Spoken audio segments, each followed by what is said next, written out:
Kuntilanak atau sering disingkat Kunti adalah hantu yang dipercaya berasal dari perempuan hamil yang meninggal dunia atau wanita yang meninggal karena melahirkan dan anak tersebut belum lahir.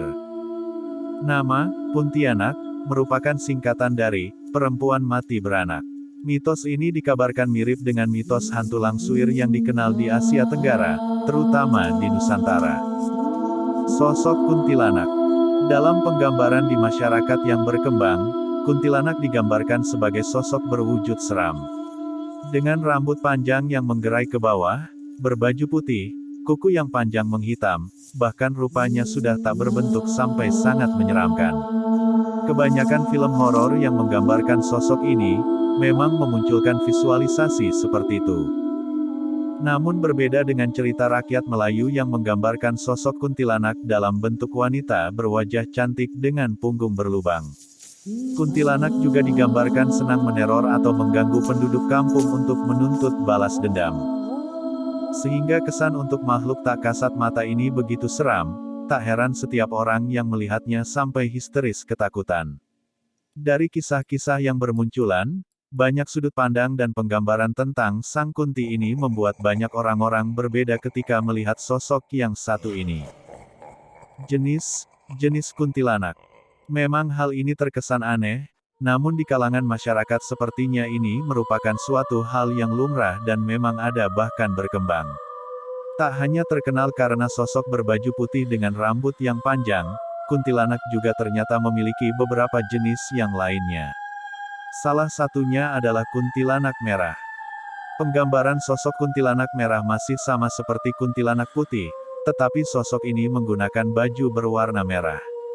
Sosok ini dikenal sebagai salah satu sosok kuntilanak yang jahat, konon katanya hal ini terjadi karena ia menyimpan dendam yang mendalam selama masa hidupnya. Dan membuat ia menjadi sosok seperti itu. Sosok kuntilanak lain yang berkembang juga ada kuntilanak hitam, mungkin ini merupakan jenis yang terkuat di antara kuntilanak merah maupun putih. Selain karena dendam yang belum tuntas, sosok ini juga merupakan sosok pengatur di antara kuntilanak lainnya. Atau bisa disebut bahwa, kuntilanak hitam merupakan penguasa kuntilanak yang lain. Tak hanya mengenai warna, sosok kuntilanak juga digambarkan memiliki sifat-sifat yang berbeda. Ada sosok kuntilanak yang jahil, yang memang mereka sangat suka muncul di mana saja untuk sekedar menakut-nakutin manusia agar kepuasannya sendiri terpenuhi. Bahkan sifat lain yang paling cukup mengerikan adalah, sifat kuntilanak yang jatuh hati kepada manusia utamanya laki-laki. Sebagai sosok perempuan, kuntilanak ini juga menyukai laki-laki. Dia bisa saja menempel berhari-hari, dan mengikuti manusia tersebut kemana saja. Meskipun awalnya ingin melindungi, sosok ini bisa saja membawa laki-laki tersebut untuk dihasutnya mengakhiri hidup agar bisa terus bersamanya. Tanda kehadirannya. Salah satu yang paling kuat berhembus adalah, kabar mengenai kehadirannya yang ada di sekitar kita.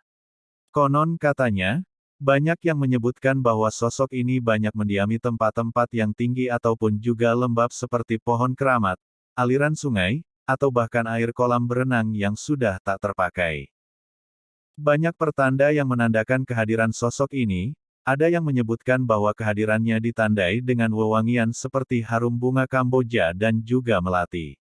Namun tak jarang, ada yang menyebutkan juga bahwa bau kuntilanak cukup busuk, karena memang sosok ini memiliki banyak luka di sekujur tubuhnya yang menghasilkan darah yang membusuk juga. Kepercayaan dan cara menangkalnya.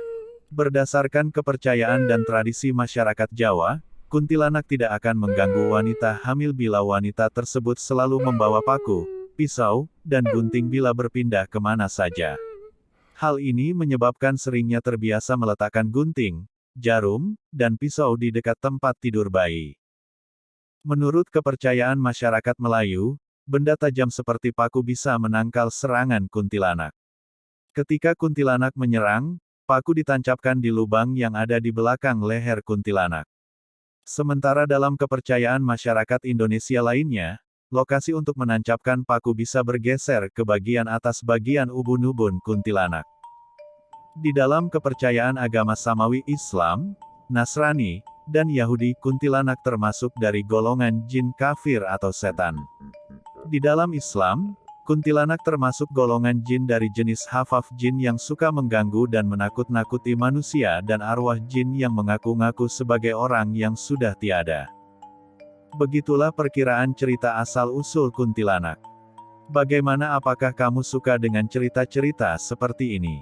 Jika suka silahkan like, subscribe dan bagikan channel Giman Official untuk mendapatkan notifikasi pembaharuan kami. Terima kasih sudah menonton.